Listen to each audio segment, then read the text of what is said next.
All right, honors 11 for Tuesday the 5th. So this is going to be our last story from Dubliners, counterparts. Our previous assignment was the boarding house essay, telling me who you felt more sympathy for, either Mr. Duran or Polly.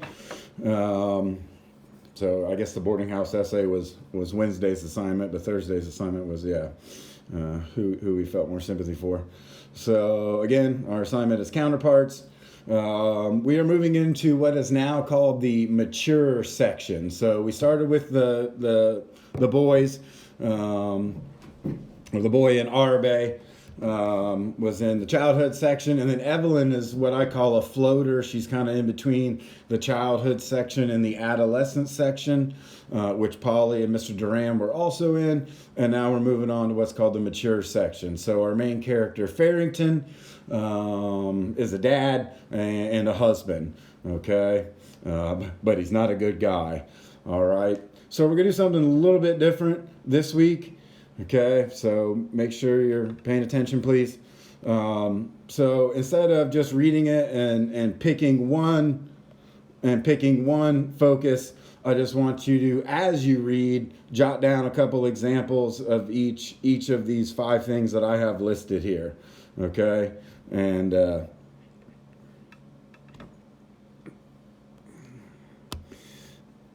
then tomorrow you'll pick one of those, find some evidence, aka quotes, and then you'll do your essay. So again, we're going to shoot for the kind of 10-sentence essay, thesis and go.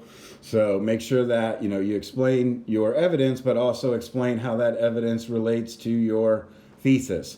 All right, but again, that's tomorrow's assignment. Okay, so again, don't need quotes, just tell me briefly, just should be bullet points, so you can either write it out, take a picture, or you can type it up and send it. Okay, however you want to do that is fine with me. So I'll try to give you a little bit of some things to focus on as you read for each of these foci here.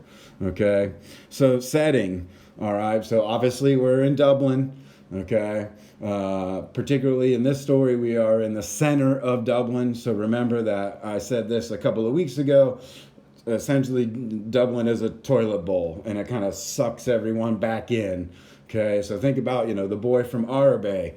It ends with him at Arabe, but he has to eventually go home. He's sucked back in. Evelyn, it ends with her, on the boat ramp.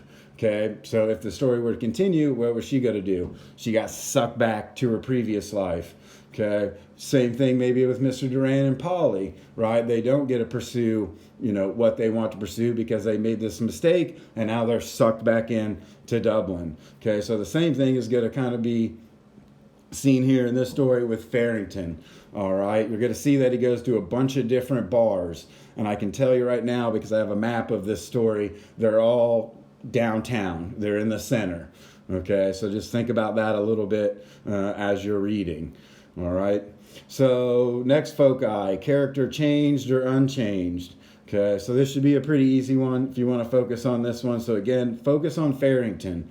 Some of you guys were doing some weird stuff with the last story, talking about Mr. Mooney or, Jack Mooney. Those are small characters. We need to focus on the major character. Okay, so Farrington, write your paper over Farrington. Okay, so is he changed or unchanged at the end? And the end is brutal. Okay, it's probably the saddest part in this whole collection of stories. So I'm not going to give anything away, but it's pretty awful. Okay, then relationships between characters. So you've got to have a couple of options here. So Farrington at his job. Okay, so from what I've gathered, Farrington is what's called a clerk. Okay, so back in the day, obviously we didn't have Xerox machines, so he would sit there and have to copy copies of legal documents.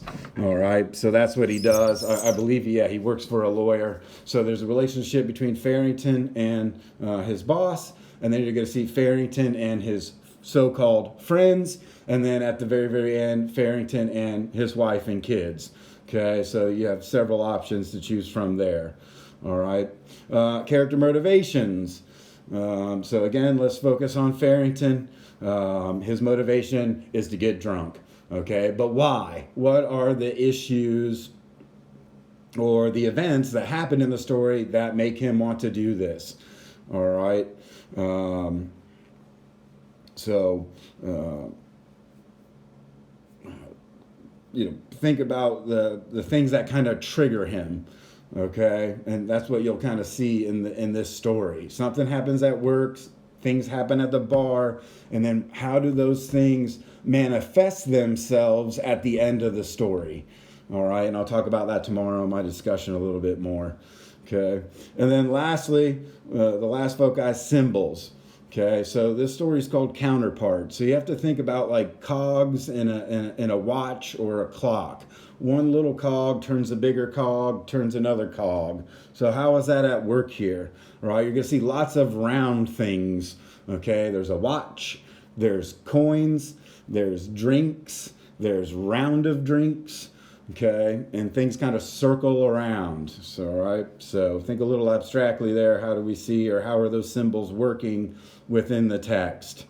Okay, so again, if you got any stories or any questions about the story, I'd rather you come to me than go to the internet. But this story isn't too difficult to understand.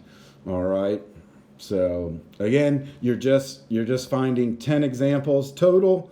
So 2 for each of these things. Then tomorrow you can make your decision on which one of those 5 you want to talk about. Okay? See y'all.